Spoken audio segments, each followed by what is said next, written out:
the only Roman emperor never to see 20 years old? You know who it was? Constantine? Constantine?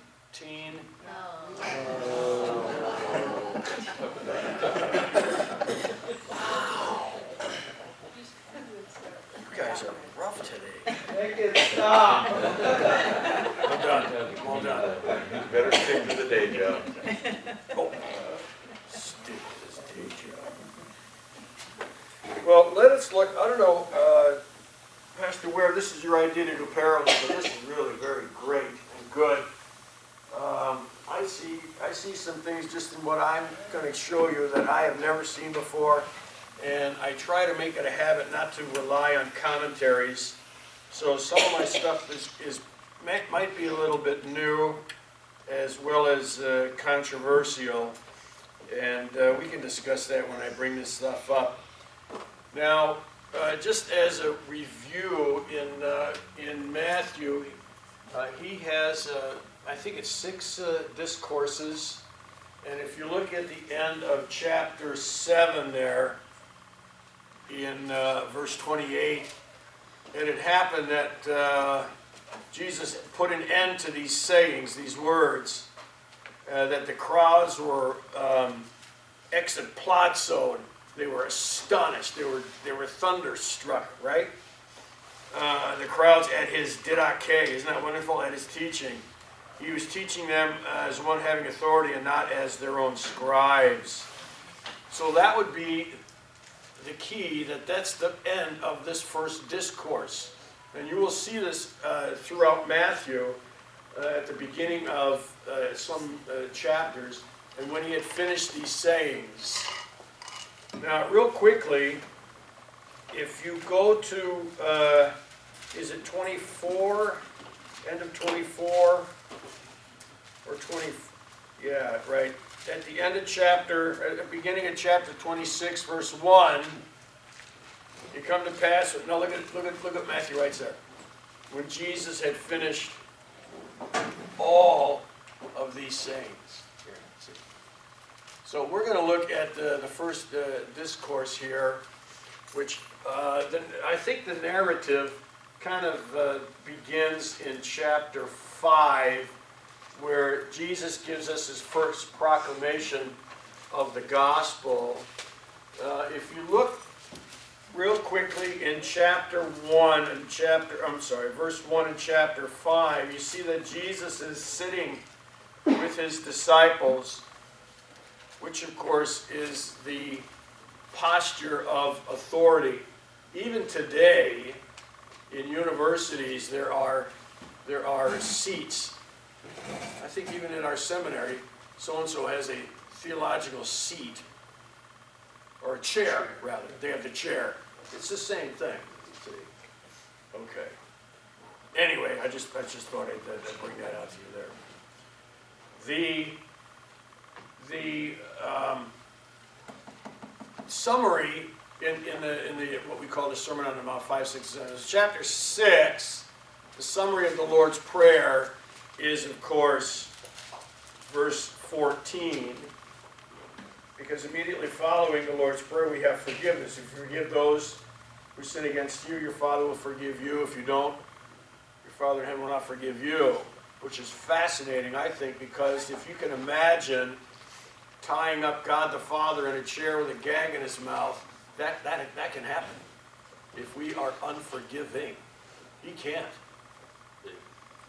So the fascinating thing for me is that here you and I, as strictly mortal beings, can actually hogtie the one who is immortal.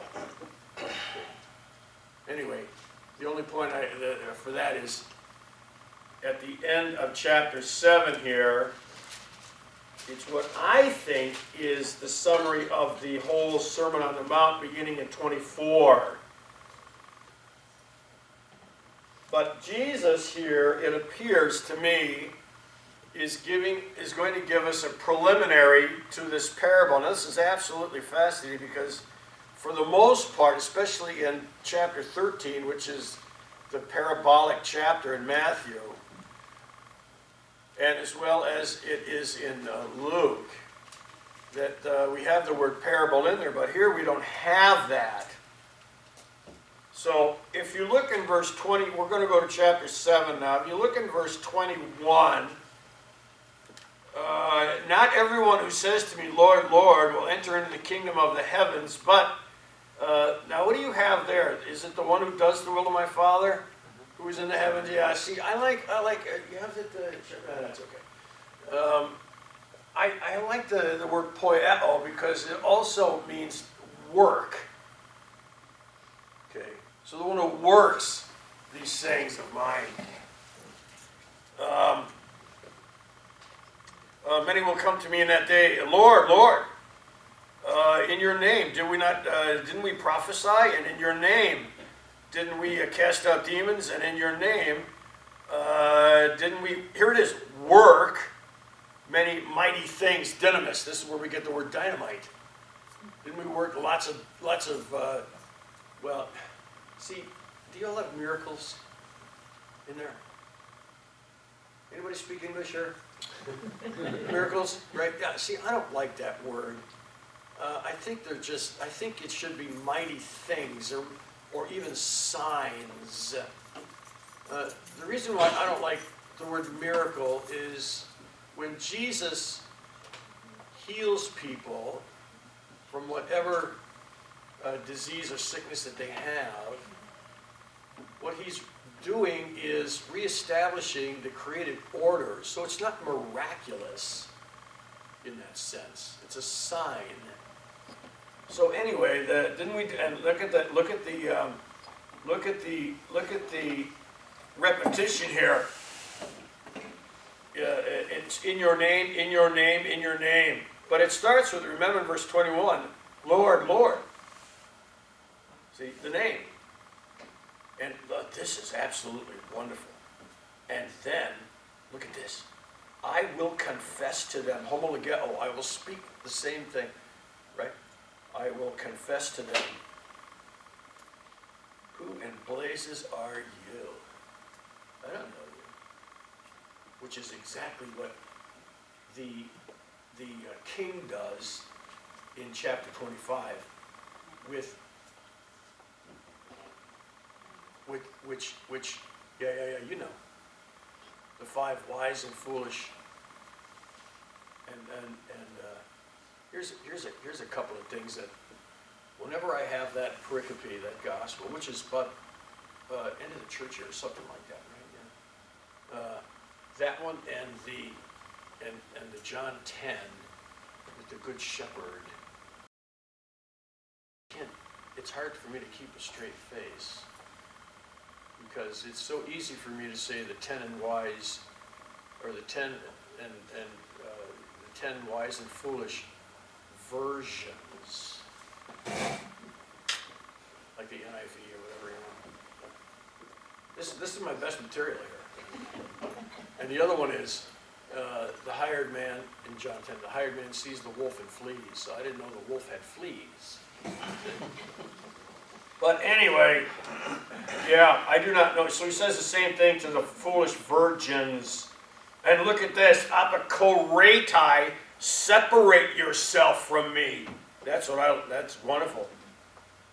You who, here it is, work or do that which is lawlessness. All right, so so this is basically the prelude to the 2 foundations. Now, if you would like, I'm going to just go through Matthew first, and then we'll look at Luke 6, and we'll see where Luke differs from Matthew.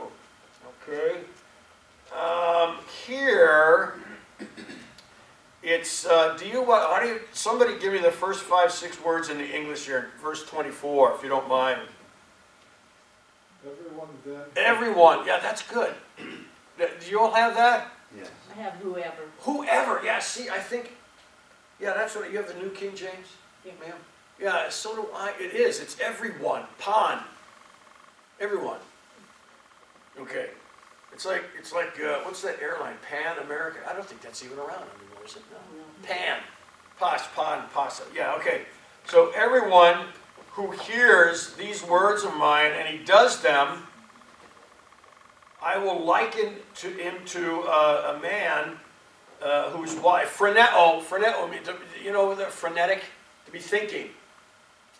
I don't know, one of you, or a number of you, are going to have to stop me if you heard me say these things before, because I'm getting old and I end up repeating myself. But Christianity, please remember, is not an emotional religion. Now, it has emotion in it. But Christianity is a religion of the mind. You can read Philippians 2 about that. Right? Be of this. How many times Paul says, "Be of the same mind"? You see. So here's phroneo. All right. Who builds his house upon the Petra. He builds his house upon the rock. And so what comes? The broche comes. What is that? Rain. The rain, thank you. The rain comes down, and the putamus occurs, if you will. Putamus is river. Oh, yeah. What do you have? Floods. Oh, the floods. All right. Okay. It is plural. What do you call that? What do you call that animal that lives in the river in Africa? Hippopotamus. Hippos is a Greek word for horse. So it's a river horse. Isn't that wonderful? Yeah. And the winds blew against it, but the house it didn't fall. See, pipto, it didn't fall because it was founded upon the rock. The house, that is. And in verse 26 now, everyone who hears these words of mine and works them is like it. I'm sorry. Did I read that correctly? And does not do them. Sorry about that. And does not do them, I will liken him to a foolish man. Now, what does Jesus, look at 5:13. This is something that you're going to have to change too in your Bibles. About you are the salt of the earth. And what do you have there? The salt. Yeah. The salt has lost its taste. What happens to it? It is good for nothing except to be trampled down by men. That's not what Jesus says. Jesus says, if the salt becomes moronic, foolish, just like here, and what happens to it? It's just good to be walked on. And what happens to anything that's foolish? Well, you don't even have to read the rest of this in chapter 7 to know what's going to happen to the house. Right? Let me see, he built a house upon the Ammon, the sand. And again, what is that again? Not the wind. The floods? No. Verse 27. I'm going to cheat and look. Yeah, the floods. All right. The floods came, and the putamus, and the winds beat up against the house, this house, and it fell. And look at that. And great was its fall. Complete. Did you all see the images in Western Carolina? Whole houses. Good grief. Yeah. Okay. Now, what would be, let's start over. What would be the, if you will, the winds and the flood and the river rising? Well, before we go to that, I want to look at something else what just hit me last night.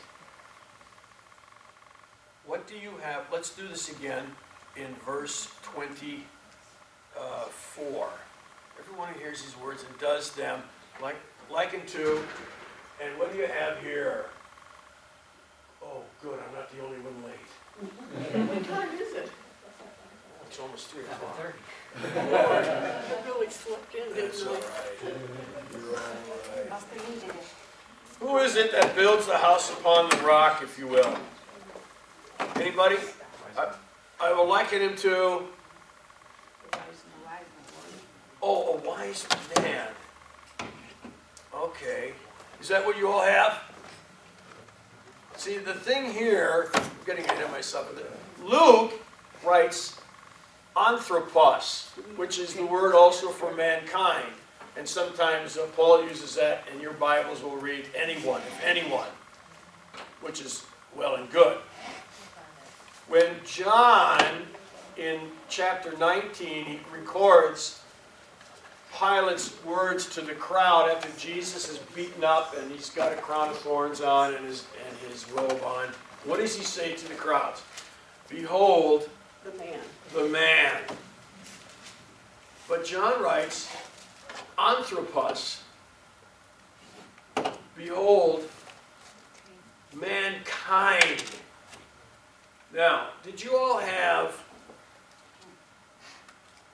service on Wednesday? Yeah, Okay. Yeah, the circumcision? Well. Good for me. Gold star for you. Yeah, pardon? Gold star for you. Gold Star, yeah, both of my people came that night. Yeah. What was I gonna say? What was the title of your sermon? Was it First Blood? Instead Matthew 7, dear. okay. Yeah, instead of the sacrament, we passed out Band-Aids and mercurochrome. Better than This Mertiolate. This is a Well, rough the audience. circumcision of Jesus. Yeah, that was my point. Were you listening? Well, on the 8th day is when the clotting factors in man, or in a child, is at its peak. There's 13 of them. And Really? they all have to be in sync, or you don't clot. You are kidding. No. Wow. Well, it's the 8th day.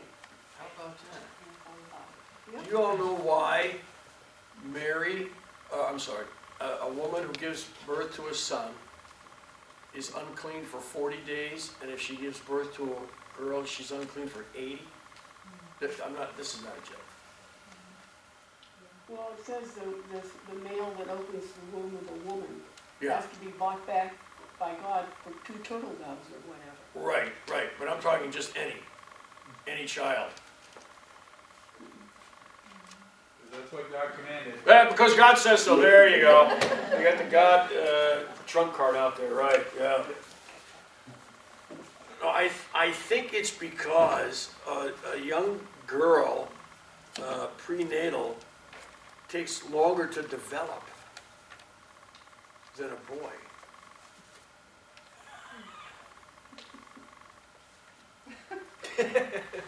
That's what Fran says. No, I don't know about clotting then, but anyway. well, for the circumcision. But, oh yes, I'm glad you brought me around here now. Now, my point is that when in Jesus's, well, according to Paul in Colossians 2, right, in Christ the fullness of the Godhead dwelt bodily, and he was circumcised. Now he calls us to be circumcised with the circumcision without hands. And what's the next verse? He goes right into baptism. Yeah. So baptism doesn't cancel out circumcision. Baptism fulfills it. But my point here, finally getting to it, is that Jesus' baptism is ours, and his circumcision is ours. So the one who is mankind is circumcised for all mankind. This is what Luke has, the anthropos. But Matthew has male, the andros. And the whole way driving here, I'm thinking, why does he do that?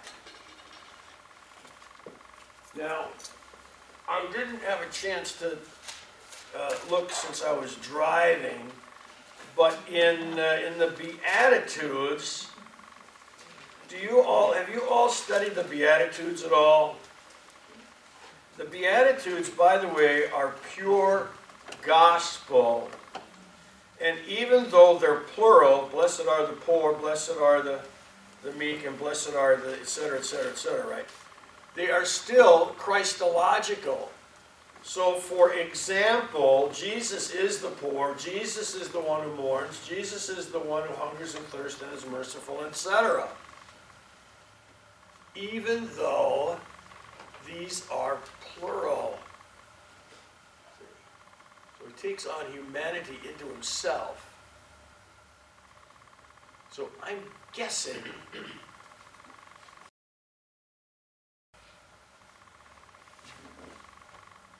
the male here,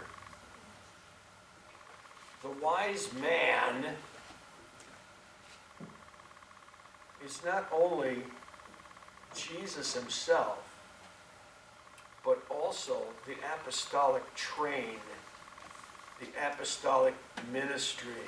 You see, that's my guess. I don't know for certain though. Now, back to the storm on the house.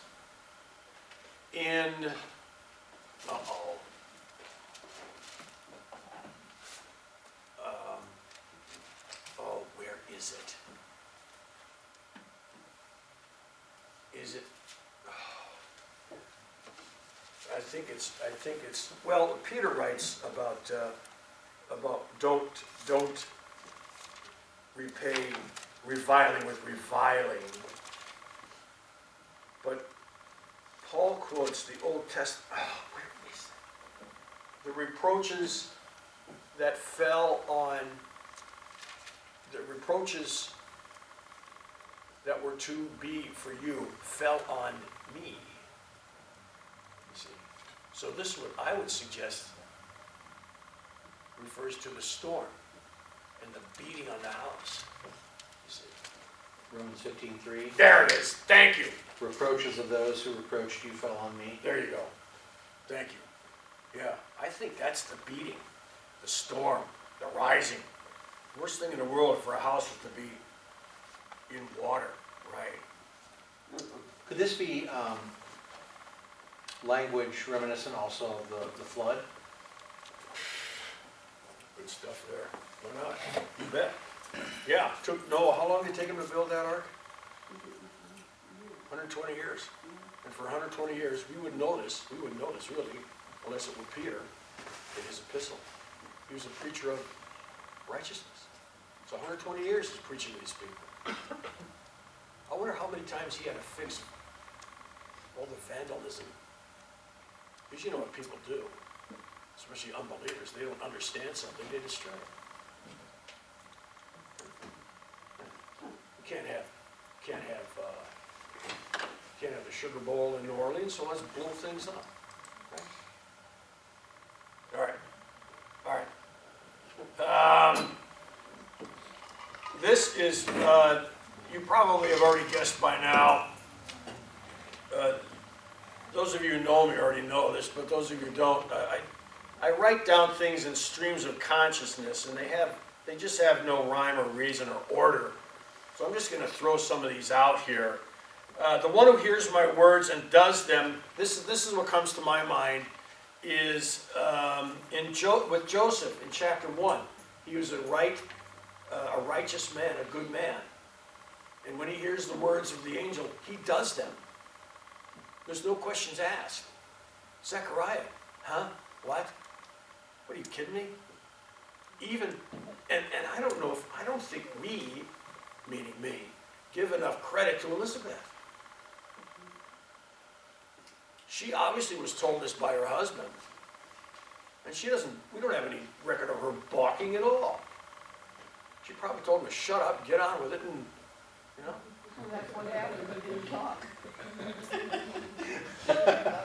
She wouldn't have to tell him to shut up. I bet she was in 45th heaven. Nothing worse than a man who can't keep his mouth shut. What is this in, look in Matthew, I'm going to cheat and just do the English real quickly because I'm late and I'm sorry. If you look in chapter 2, we have, of course, the Magi, which is coming up on Monday. In Oh, I'm sorry. This is still Joseph, I'm sorry. 2:13 and 14, 2:20 and 21. He just does it. He just does these things. I'm sorry, yeah. Well, even the Magi, they were warned in a dream, and they do it. See, here's the great irony about Matthew's gospel. Matthew's gospel, his theme is, do you know? For Luke, it's Jesus who comes to catechize and to eat. He has table fellowship. I'm not sure what Mark is. John is great and powerful theology. That's beyond me. But Matthew is about Jesus being the King of the Jews. See?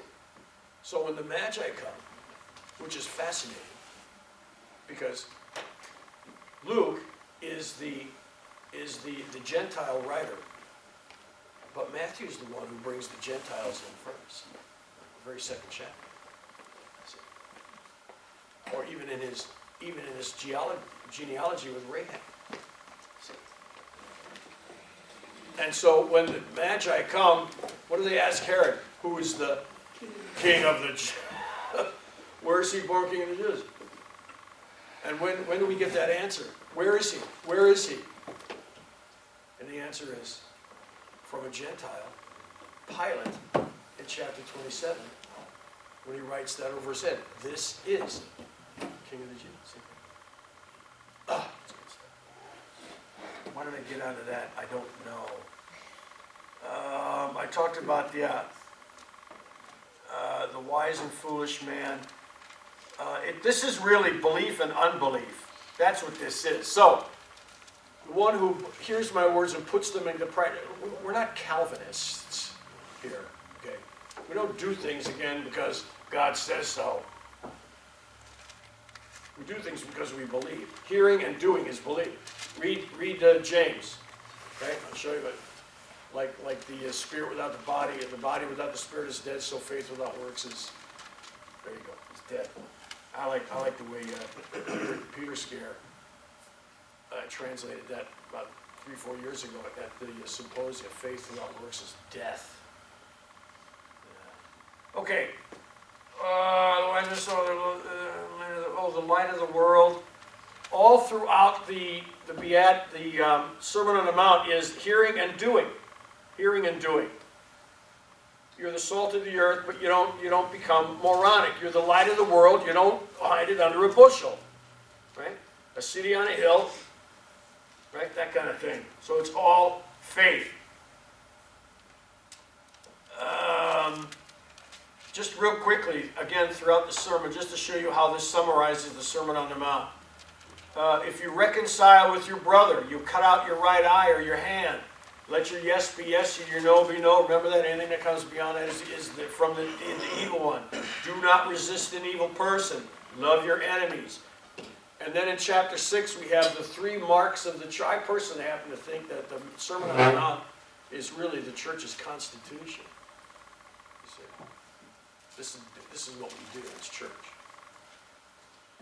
And in chapter 6 we have those 3, I call them marks, but that's probably not a good word. One is, of course, your acts of righteousness, which you all think is almsgiving, but that's okay. The second one is prayer. And the third is fasting. And it's interesting that Jesus says, when you do this, not yet. See, we as Lutherans don't like to fast, though. Catholics like to, and then they like to tell us that they do. My son just left. He got an email or a little text thing from one of his friends at Pastor Esget's church up in Maryland. Did you know the Roman Church is still selling indulgences? Mm-hmm. You guys knew that? I had no idea. Yes. Selling or? Yeah. Oh, yeah. Yes. Year of Jubilee, yeah. No, when John died, he got all kinds of mass cards sent to the house. How about that? They were saying, you pay for these. Yeah. Because for some reason they thought my husband might be in purgatory. Oh, sure. Yeah, you can still go on a pilgrimage, see the Pope, see the Holy City. Oh, yeah. And when you light candles in the Yeah, Catholic yeah. Church, you're supposed to put money in that little box. I was stunned, that's so stupid, I really thought that was, Oh, no. I didn't think I thought I knew that they would accept it, but I didn't think they pushed it. Oh, They pushed it, but I don't see a lot of the money part. I saved the mass cards.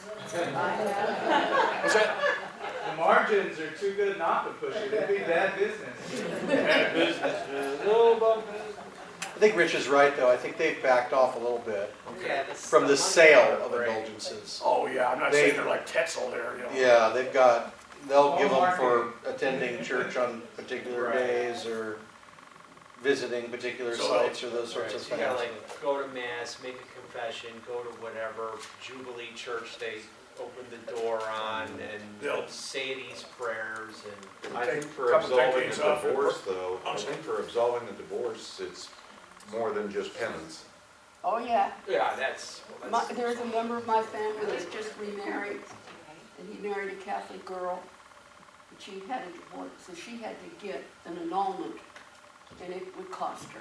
oh yeah. She has grown children. Yeah. But, Well, my son married a girl who was, divorced unfortunately, but Catholic, and then she's out of the church. See, so we worked through that. Unless you can pay.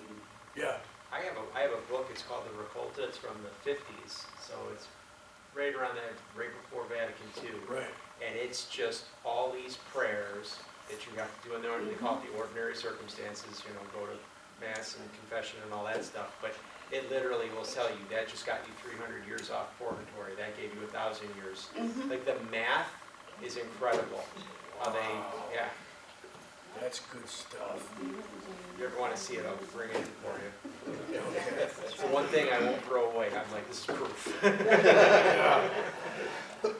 Yeah, it's like, if you could find a book, Watchtower Publishing before 1920, hang on to that. Because they're embarrassed by that stuff.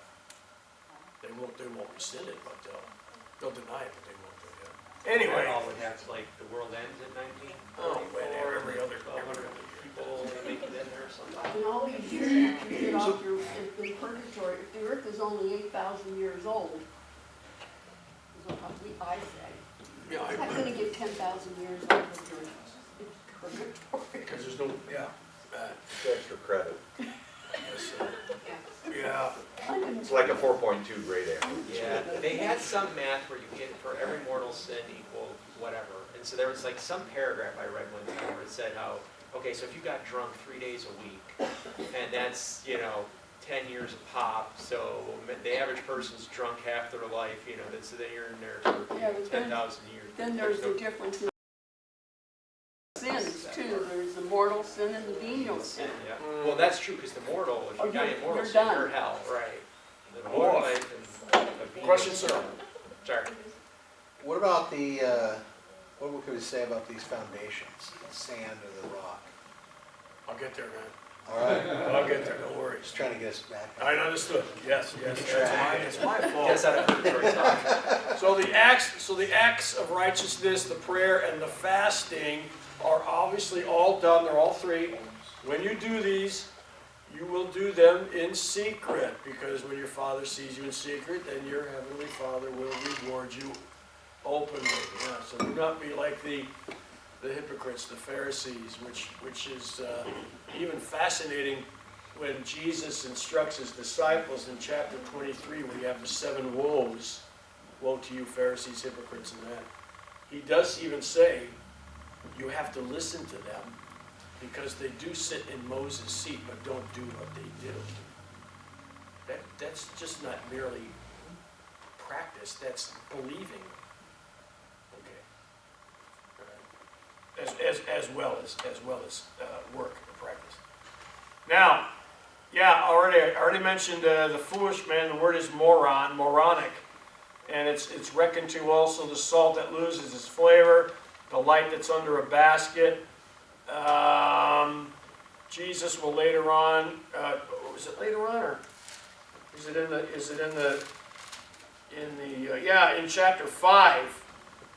You see how this all is just beautifully all all condensed here, this whole sermon condensed in these last 4 or 5 verses.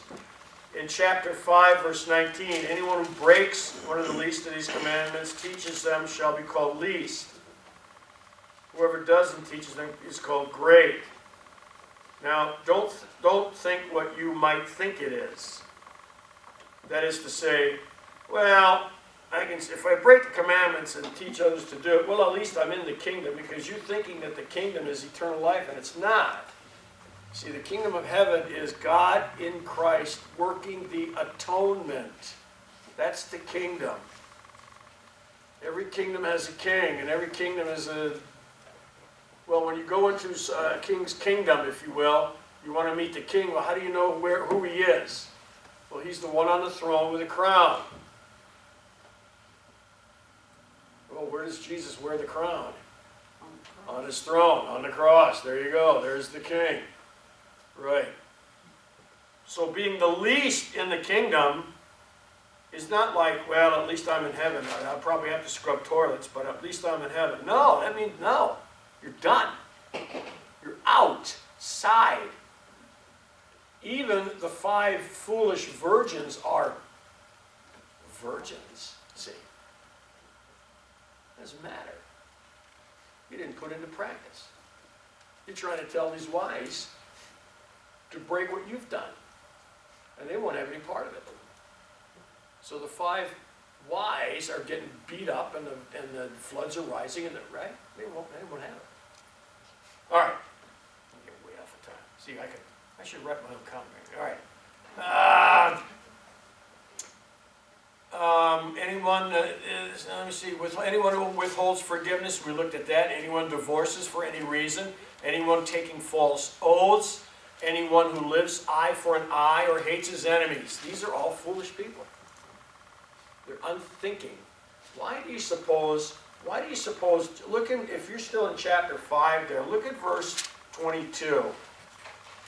Whoever is angry with his brother shall be in danger of the judgment. Whoever says to his brother, Racha, shall be in danger of the council. But whoever says, you fool, shall be in danger of hellfire. You ever say that to anybody? Oh, yeah. Well, you can't mean that then. Well, it doesn't. See, to be foolish is to be unthinking. The opposite of phroneo, to be wise to salvation. Okay. All right. Because Jesus even, remember, calls the Pharisees and the scribes fools and blind. All right. Fool says there's no God. Pardon? Only a fool says there is no God. Oh, there you go. Yeah. Here in the parable again, all who hear these words, I think this is an invitation to the Gentiles. Everyone, all who hear. Okay. He's likened to that one man. Sons of the kingdom. Oh, yes. You want to look at that here real quickly, too?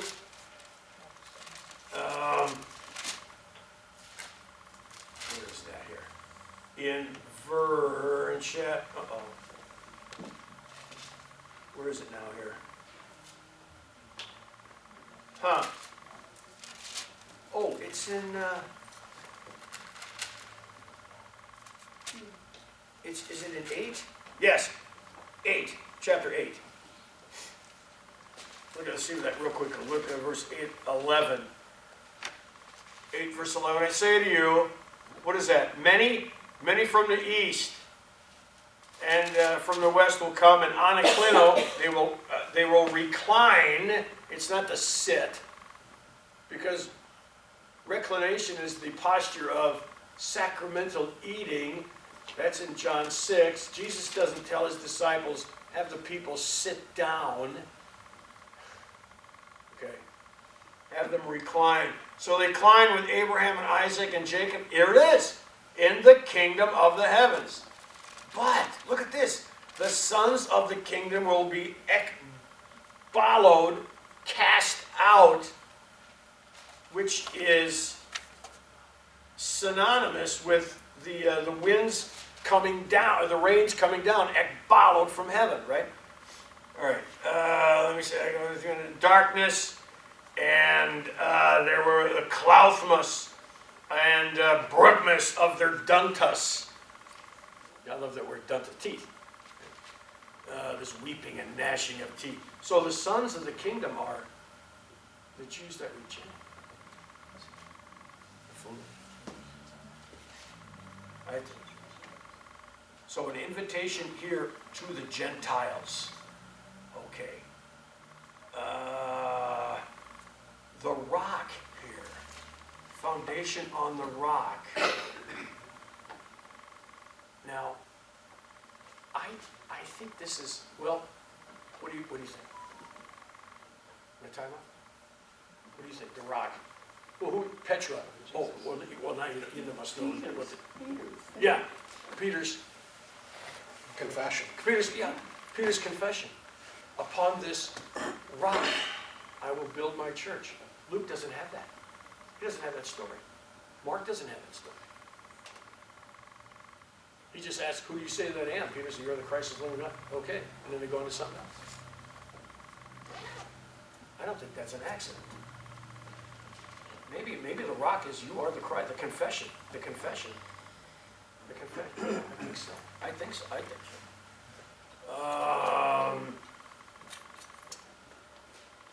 I believe that James, Jesus' brother, you want to go to the book of James right after Hebrews, just some other kind of peripheral or augmented information here, if you don't mind.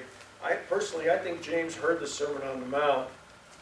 He obviously and Jude and who's his other brother, Simon, were unbelievers at this time. But they certainly did come around. Look in James chapter 1 there. Count it all joy, falling into various trials. Testing of your faith produces patience. Okay. Here it is in verse 6. Let him ask in faith without doubting. He who doubts is like a wave of the sea driven, tossed by the wind. There it is. Tossed by the wind. Right? Let a man suppose he won't receive it. He's double-minded. Okay. What's 22? Verse 22. Here it is. In James 1:22. Be doers of the word, not hearers only. Why? Because you deceive yourself. You know what the word here for deceive is? I think we went through this before. Planeo, where we get the word planet. You know those things in the sky, they move. They deceive. Yeah, that's great. Anyone who's a hearer of the word, not a doer, he doesn't. Well, he forgets what he looks like, which is I think is hysterical. Who forgets what they look like, right?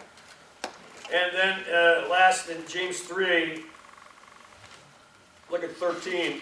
Here it is. Who is wise, who is phroneo, and understanding, which, anybody, Pastor, where you know what that word is right away? Understanding, I forgot the word. Well, it means to have insight into knowledge. Okay, understanding. Let him show good conduct, his works in meekness, there it is again, of wisdom. In James. Okay. Just real quickly, and then we'll eat. If you want now, any questions? We'll go to Luke 6, sir, please. Luke 6. Well, do you think that okay? So we've got these rain, floods, winds that come, and we've talked. Some of the passages you've referred to are sort of referring to earthly trials and tribulations, but also some of them kind of point to eschatological end times judgment. Do you think, what do you think is really being emphasized here? Is this, not standing, falling under earthly pressures and trials, or is it falling at the final judgment? Well, Or both. Yeah, it's fascinating the way that Jesus ends the sermon. Great was its fall. This is a warning. Yeah. Fascinating. I don't know what to do with that, sir. You did it again. Well, it's not hard to stump me. You've done good, though. All right, I'll tell you what. Why don't we stop here for lunch? Anything else, by the way? I'm just giving you what I think is interesting. And this is only just about a week of looking around stuff. There's just a ton of stuff in here. But we'll okay, very well. But When Jesus used this parable, he didn't think about it. He thought of it right then. He didn't sit down and write commentaries on it. Oh, yeah. But because he was a builder, because he was a carpenter, he knew what type of... Sure. The people knew what type of roof this was built on and what kind of a structure it was. Did you know that the Greek word that is translated, is not this the son of the carpenter? That the word here is teknon, which is where we get the word basically technician. And a teknon is someone only who works with his hands. So maybe even Joseph could have been, are you sitting down? Are you ready for this? Could have been a mason. Which would explain, if you believe like I do, which you better, that at the wedding of Cana, this is Jesus' sister getting married. And they had enough money to employ all these people. Not necessarily at the purification, though, they were poor. You mean masons are wealthy? Oh, yes. There aren't a whole lot of them. Oh, yeah. They get a lot of jobs. Sure. That's my theory. Isn't that this the carpenter's son? I don't know. When you get to glory, send me a text. And let me. Maybe that's why they stayed in Jerusalem, or not Jerusalem, Bethlehem so long. Joseph was able to find work. It's possible. Who knows? Yeah, he was there for over a Because year. they left Nazareth. He was there for over a year. Yeah. Yeah, that's the other thing. All of you people with your manger scenes all have the Magi there. Shame, shame, shame. You know what we do at our church? We have the wise men on a string way at the other end of the church, and every day they get a little closer. I'm kidding. Now, That's what I hear. And then, like 2 years. and you know, yeah, From He windowsill to visited, windowsill. that's right. when he visited Jesus, he was in a house. He was in the house. They came to the house. That is correct. Yeah. There's no donkey or calves or bulls there. Where do we get this stuff? Well, he ate out of a manger. He was born in a manger. That's the feeding trough. Okay. What else? What else? I was born in a cave. I'm taking your lunchtime.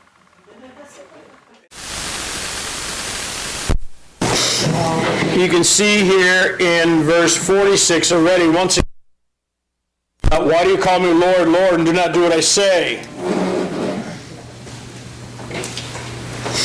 So the one coming to me hears these words of mine and works them. I will reveal to you who this is, what he's like, rather, okay? Homois, what he's like.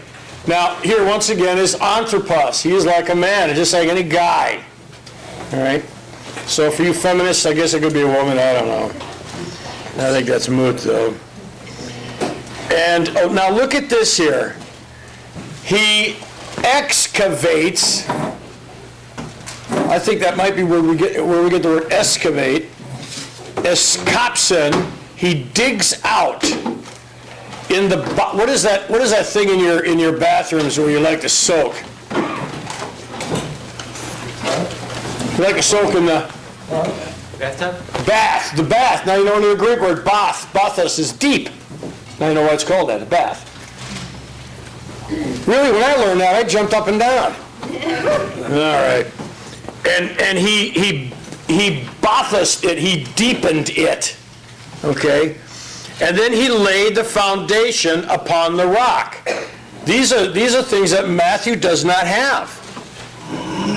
He's like a man who built his house on the rock. So the inference in Matthew is that the rock is the foundation. Here, this man digs in. Have you ever seen how the Twin Towers were constructed, or the skyscrapers in New York? Yeah, in bedrock. And it's not going anywhere. All right. No, so also the pylons on the bridge are the caissons. They're in rock. All right. But here it's the same thing, Petrus.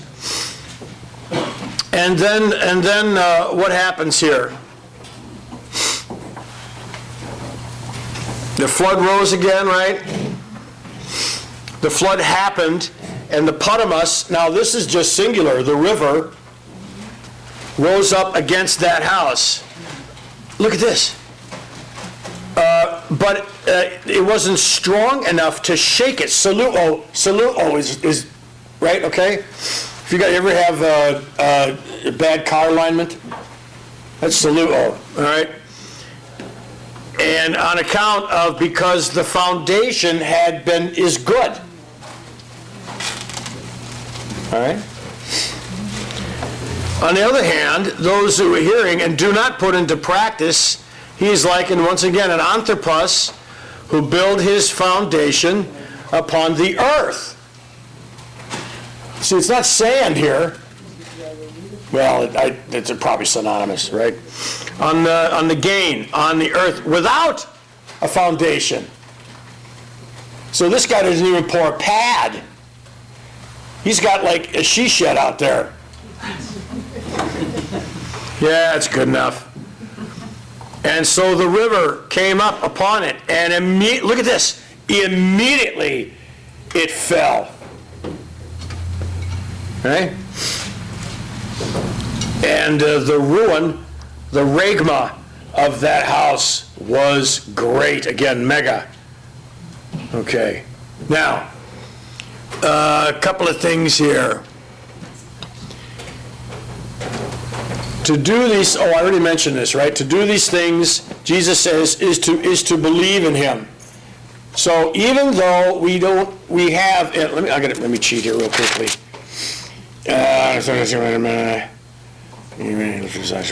Well, I don't think in that, it doesn't read here. We have the 12 apostles named in verse 13 and 14 and 15 and 16. So here it's a level place, it's Sermon on the Plain, obviously a different location and sermon.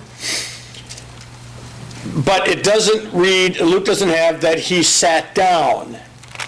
All right, that's the posture of authority. So Jesus, if you will, is not a new lawgiver. So what Jesus says is to believe in him. Now, just as Matthew, most always, the prefix or the prelude of a story is the underlying theme. It's in there somewhere. All right. Even in fiction, it's in there. So personally, I think that what Luke gives us, that is to say, the Magnificat, the Benedictus, and the Nunc Dimittis, is the underlying theme of his whole gospel. So most of what Jesus says can be drawn from one of these three canticles, one of these three hymns. Okay? For example, if you want to look at let me look here real quickly. Well, maybe I didn't. Well, Luke 1:20 is the angel Gabriel to Zechariah in the temple, and he doesn't believe the words. So he's laid his foundation on, which is ironic, because do you know how Luke describes both he and Elizabeth? If in chapter 1, in verse 6, they were both righteous, walking in all the commandments and ordinances. This is the same description that Matthew gives to Joseph. He was a righteous man. Anyway, he doesn't, what are you kidding me? My wife? Nah. Okay. I teach my catechism kiddies that the first 3 commandments are gifts, are invitations, and the second 7 commandments are gifts. So the first commandment is the invitation to believe in God. The second commandment is an invitation to use his name properly, and which answers the question, who are you? And the third commandment is the invitation to be where he is and answers the question, where are you? So in the first commandment, as Luther writes, we should fear, love, and trust in God above all things. Fear means, of course, to believe in him. The Father doesn't make us trepidatious or anxious. We believe in him. It's Proverbs 1:8, I think. The fear of the Lord is the beginning of wisdom. Anyway, a call to believe in him. In verse 47, the one who comes to me, that's not in Matthew. He doesn't have that. The one who comes to me, hears my sayings, and does them, again, is to believe in him. But you'll notice here, there's no mention of wise or foolish. They're just implied. Okay? In verse 48, he dug deep, laid a foundation on the rock. I think this is Mary, and again, as I mentioned earlier, Elizabeth and Simeon, and if you don't mind, Anna, who's also waiting in the temple for the consolation of Israel. Okay? She was the second witness. They needed 2 witnesses. At the circumcision? Yes, Or at the purification? wherever. When he held the baby and said, Oh, I see. At a purification. Yeah. With all this language of foundation, right? I mean, we have a lot of that similar language with regard to Christ. Yeah. Christ is the cornerstone. You got, 1 Corinthians 3 with Yes. building on the foundation, Yep. Jesus Christ, Yep, right. gold, silver, and precious Was stones. that verse 11? You stole my notes then. Oh, okay, good. Yeah. Oh, that's right. Yeah, the straw and stubble and hay were burned. That's right. Yeah. It's like the 3 little pigs. That's good. I think about that too. that's a parable. Parable of the 3 little pigs. Yeah. The stones, the bricks. Then the Who's that? storm came and huffed and puffed. That's right. The house down. Do most of you remember the old TV show Hee Haw? Oh, yeah. There was a gentleman on there who did a couple of those stories, and he referred to them as the P little thrigs. It's not the 3 little pigs. So he inverted all these. It's hysterical. In Ephesians, I think it's chapter 2, where Paul tells us that we have the foundation of the apostles and prophets. Yeah. Yeah, there's all kind. There's just no way I could have got all that in there, but you're absolutely correct, sir. Yeah. So Elizabeth, Simeon, Mary, and Anna, they dug the foundation, and I think that refers, if you don't, well, I'll tell you what. Let's just look at this, if you don't mind, and if you do, too bad. We'll go to Luke 1 in the Magnificat, beginning in verse 46, my soul magnifies the Lord. And then if you look at verse 50, his mercy is on those who fear him from generation to generation. So she is completely steeped in Old Testament tradition, the foundation. She digs in this stuff. Okay? Also, in verse 54, he's helped the servant Israel, remembers what he spoke to our fathers. There's where the foundation begins, at least for her, and Abraham, which, by the way, is the first name in the genealogy of Matthew's gospel. Abraham. Okay. In the Benedictus, or Zechariah's song, as you well may know it, in the same chapter, in verse 69, it's in the house of his servant David, who spoke by the mouth of his prophets. But Zechariah goes further than Abraham, who have been since the world began. You can't lay a foundation any deeper than that. Isn't that wonderful? Yeah. And in verse 72, perform the mercy to our fathers. Okay. All right, so I think this is all interwoven in here. Guess what I did in verse 48, chapter 6 again? Look at what Luke writes. He is likened to a man or a person. Now, what do you have there? Go deep. Before that? What do you have? Building. Like a man building. Yeah. Present tense. Building. Matthew's is completed action. Built, it's aorist. This is present tense. Is building. Doesn't stop. Keeps on digging. Keeps on building. Keeps on looking at those prophets. Looks at the Old Testament stuff. Yeah. Continuous action.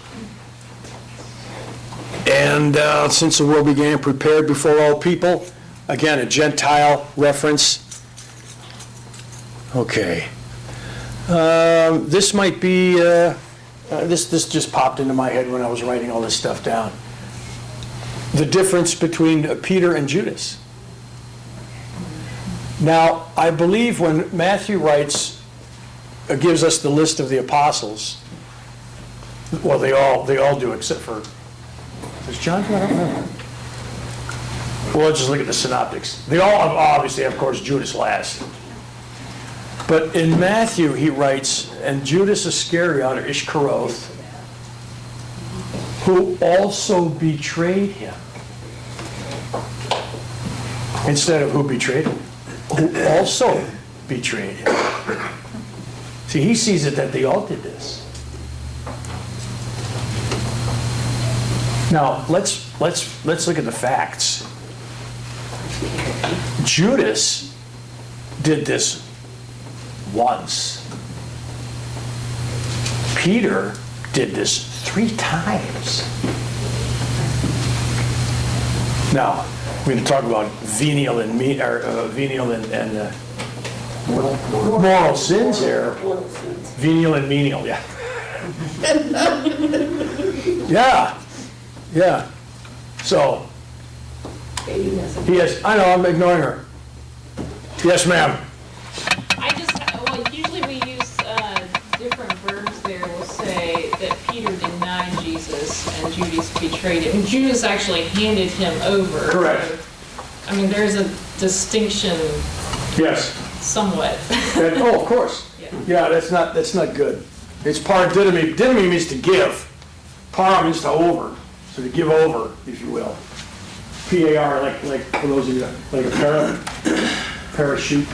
So paralytic, paramount. Oh, you can't give over above paramount. There it is. Yeah, that's true. Fair. Yeah, thank you. Don't correct me ever again. Yeah, we should do that. We should do that in the verba. On the night he was betrayed, he took bread. No, the night he was handed over. What are you going to do? Anyway, yeah. Peter, he's not going. He's just personally, as a man, I have to get into his shoes, and he's got to be thinking, there's just something about this guy. And Judas has no thought about that at all. I mean, the guy needs to be punished, but he doesn't have to be crucified. That's why he's remorseful. But Peter knows something about this guy. He just does. All right. Let's look, now, here's something, now maybe Pastor Ray, you can help me on this. The tomb in Luke 23, you want to look at that real quickly? Luke 23, verse 53. So Joseph of Arimathea, he asked Pilate for the body, he takes Jesus down in verse 53, wrapped him in linen, laid it in a tomb that was hewn out of the rock. That is a definite article there. Not just cut out of rock, hewn out of the rock. Where no one had ever lain before. Matthew and Mark don't have that. Only Luke has this. Now, this reminds me of when Jesus talks about in John 10 about the Good Shepherd, and all who've come before him were robbers and thieves. Is that what he says? No, hired. Well, you know what I mean. Hired work. They go over the. They don't go through the gate. They go over the. So all who came before me. So just like in the incarnation, this is probably more what Luke had in mind here, I'm guessing. That where Jesus comes from, the womb that had never been hewn before, and now this rock where he's incarnate in a virgin womb and buried in a virgin rock. Oh, that is great stuff. And it's all in there. The rock on... The meaning of the phrase from womb to tomb. From womb to tomb? Oh, I never thought of that. Oh, really? So I thought I had something new here. Oh. It was new today. Okay, good. The rock on which the house is built is virgin pure. No one lays another foundation than that. Oh, there it is, 1 Corinthians 3. Very good. Thank you. Yeah, I got it written down here. So even Elizabeth's womb is like a rock. Because there, how can we never venerate the Immaculate Conception with Elizabeth? The Immaculate Conception was not the conception of Christ. Yes, I know. It was of Mary. Yes, I know. Oh, okay. Well, you said Immaculate. Elizabeth wasn't a virgin. Yes, I know. There it is. That's why. Mary was born without sin. This is where the Immaculate. I know it! Yes, dear. Right. She was sin. You're absolutely correct. All right. So I'm guessing, what did I write here? So Elizabeth's womb is like a rock, which means it's dead and lifeless. She was barren. I just said, we're not going to get along today, are we? Well, I can't think. I never saw you have. Let me finish here. So Elizabeth's womb, like a rock, is dead and lifeless, which God hews out to bring life from death. But that's probably not involved with the parable here. But this is what occupies my mind. Okay. So, yeah, he digs deep, he's working on this thing. The house, he's got to work a foundation, then put the house on it. In Matthew, the rock is the foundation. Okay. And it's continuous action. Especially, and especially Jesus, remember, and the ones who come to me. That's the call to faith. Well, we have that in Matthew. If you will come to me, all you weak and heavy laden, I will give you rest. Matthew 11, yeah. Okay. Anything you all seen that I missed? Might be important. Could be important. Impotent. Okay.